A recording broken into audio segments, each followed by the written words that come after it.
మనిషిని హిందువుగా చూడొద్దు, ముస్లింగా చూడొద్దు, క్రైస్తవుడిగా చూడొద్దు, బౌద్ధుడిగా చూడొద్దు.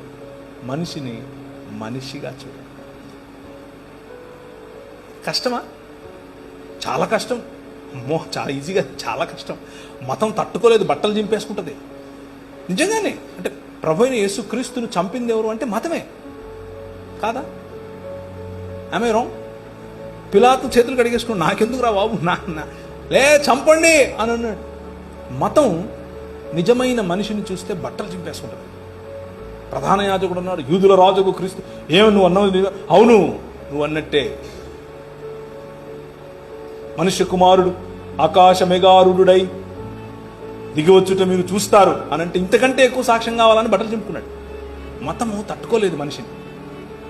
Try to live a real human life.